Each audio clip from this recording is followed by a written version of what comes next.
Hola, bienvenidos a una perla de la palabra. El día de hoy vamos a compartir acerca de lo que dice Proverbios capítulo 3, versículo 1 al 2.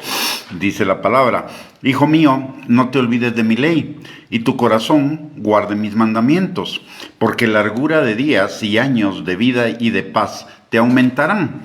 Lo que nos está diciendo la palabra de Dios en este pasaje es que si queremos tener vidas bendecidas, vidas prósperas, vidas en abundancia, vidas plenas, vidas en victoria, vidas bendecidas, necesitamos guardar la palabra de Dios en nuestro corazón.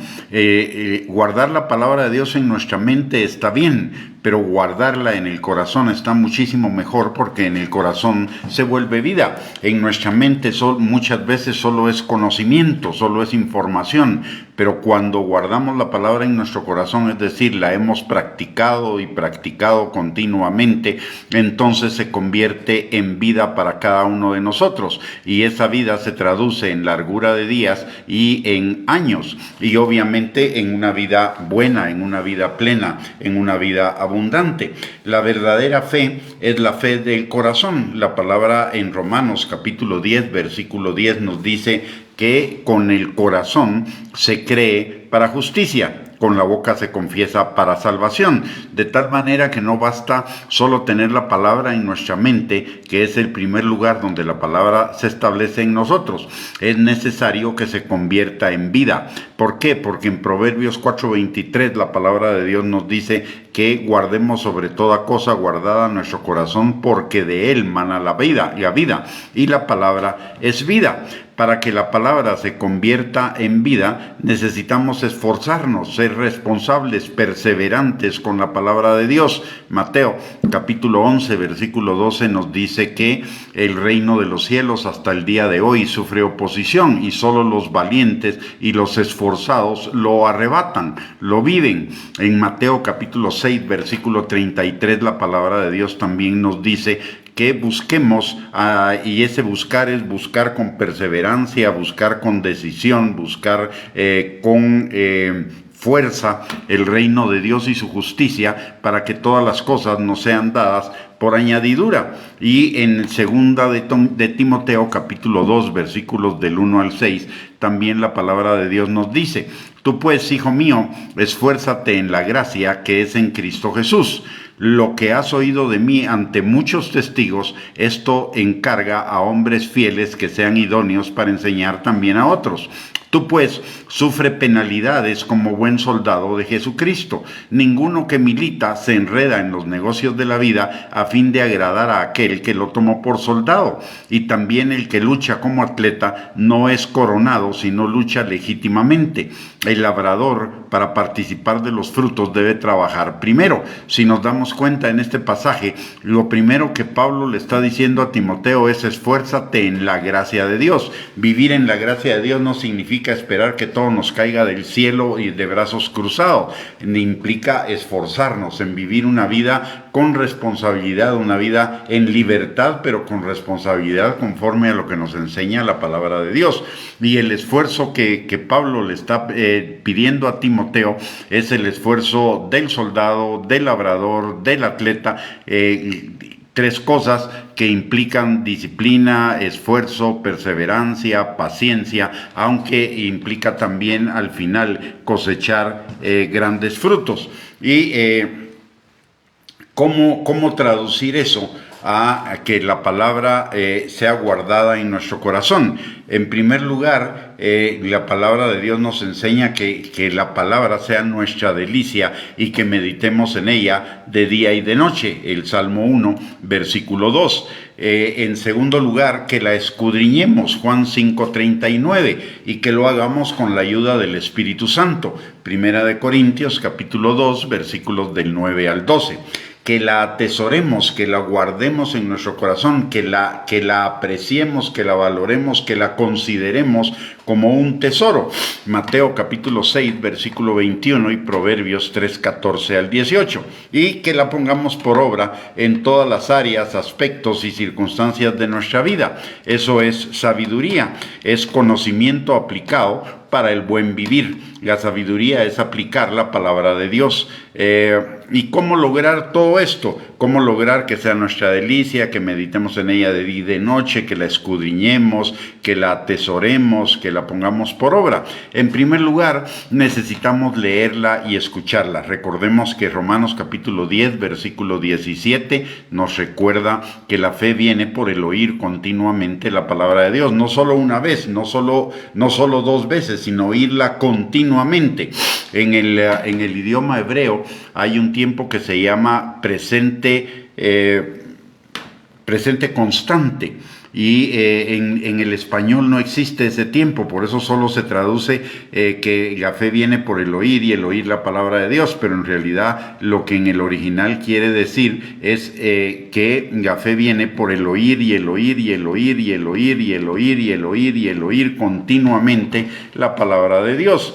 En segundo lugar, necesitamos entenderla en su sentido literal. La palabra de Dios, si bien es cierto que hay algunos tesoros y algunas perlas escondidas para aquellos que escudriñan la palabra de Dios, en el sentido más esencial de la palabra, la podemos entender absolutamente todos. Cuando la Biblia dice que amemos al prójimo, es literal de amar al prójimo. Cuando la Biblia dice que perdonemos, es literal que perdonemos. Cuando la Biblia dice que obedezcamos la palabra, es literal que la obedezcamos. No le tenemos que andar buscando 3 pies al gato, porque tiene 4. La palabra de Dios dice en el Salmo 119 que aún las personas más sencillas de entendimiento, las personas menos preparadas, la van a entender, porque el sentido de la palabra es en primer lugar literal, totalmente literal. Entonces necesitamos leerla y escucharla, entenderla literalmente,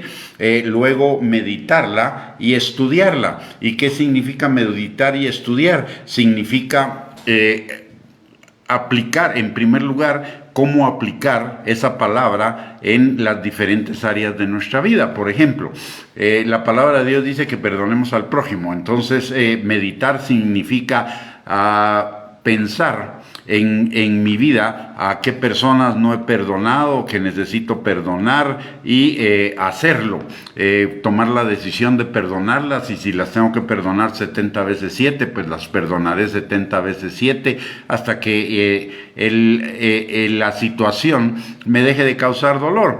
Y eso es meditarla, cómo aplicarla en mi vida, hacia quienes necesito aplicarla, y en cada una de las áreas de mi vida y con respecto a todas las personas.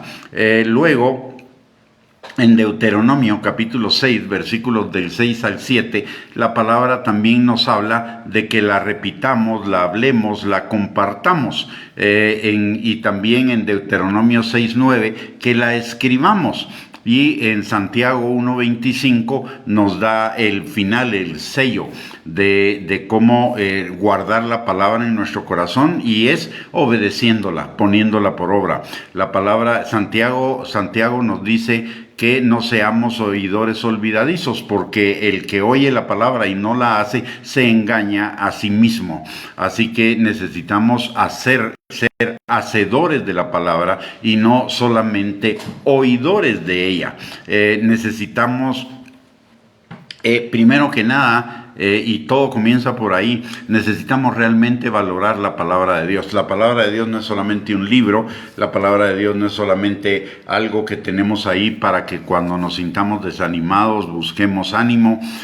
La palabra de Dios es en primer lugar una palabra para atesorarla, guardarla, valorarla, buscarla continuamente.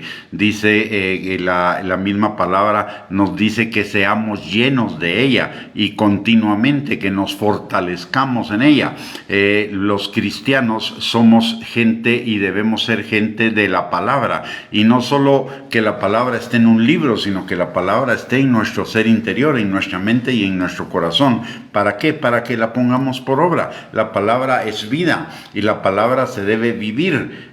La palabra es vida plena, vida abundante, vida próspera, vida en victoria, vida bendecida, pero para ello necesitamos leerla en la palabra de Dios, en el Salmo, y conocerla en el la palabra de Dios, en el centro de la palabra de Dios está el Salmo 119. El Salmo 119 es el capítulo más largo de la Biblia, tiene 176 versículos, y todo ese salmo nos habla acerca de la palabra de Dios, los beneficios de la palabra de Dios, nuestra actitud hacia la palabra de Dios, el atesorar la palabra de Dios, la delicia de la palabra, la vida que produce la palabra de Dios, y eso nos habla de la importancia de la palabra de Dios en la vida del creyente. De hecho, la palabra de Dios, Juan capítulo 1, versículo 1 y Juan capítulo 1, versículo 14, nos dicen que en el principio era el verbo y el verbo era con Dios, pero ese verbo se hizo carne y habitó entre nosotros y vimos su gloria, gloria como la del unigénito del Padre, lleno de gracia y de verdad. Se está refiriendo a que Jesús es la encarnación de la palabra, y si nosotros le hemos entregado nuestra vida a Jesús, significa que le hemos entregado nuestra vida a la palabra para ponerla por obra, para vivirla, sin excepciones. La palabra de Dios es para vivirla. Hoy está la tendencia a que hay que interpretar la palabra de Dios. Interpretar la palabra de Dios al final y en última instancia significa acomodarla a mi gusto, a lo que a mí me parece, cuando la palabra, el primer sentido de la palabra es un sentido literal. Es un sentido para que todos la entiendan y para que todos la pongan en práctica. ¿Y qué beneficios vamos a obtener de ello? De ser cristocéntricos, de tener la palabra en nuestra mente y en nuestro corazón, de pensar y meditar en ella de día y de noche. En primer lugar, la palabra en Proverbios 3:1 y 2 nos dice que tendremos largura de días y años de vida. Y en segundo lugar, la palabra de Dios nos dice que vamos a tener paz. Y paz en el sentido de shalom, y shalom significa bienestar, salud, paz, prosperidad, que todo nos salga bien, felicidad, dichoso, dicha, etc. Si queremos tener una buena vida, si queremos vivir una buena vida, si queremos vivir una vida en plenitud y una vida en bendición, necesitamos hacer de la palabra de Dios el centro de nuestra vida, el centro de nuestra práctica, la orientadora de nuestras decisiones, actitudes, pensamientos, motivaciones, etcétera. Que la palabra de Dios dirija todos los aspectos de nuestra vida en todas las circunstancias y en todos los momentos. Muy bien, con esto hemos llegado al final de esta perla de la palabra. Muchísimas gracias por conectarse, que Dios les bendiga abundantemente, y les esperamos en la siguiente perla de la palabra. Les recordamos que tenemos una perla en la mañana, otra en la tarde y otra entrando la noche, precisamente para esto, para que no olvidemos la palabra, para que la guardemos en nuestro corazón, para que cada día la entendamos más y seamos fortalecidos por esa palabra. Así que les esperamos en la próxima. Que el Señor les bendiga, les guarde. Un abrazo para cada uno.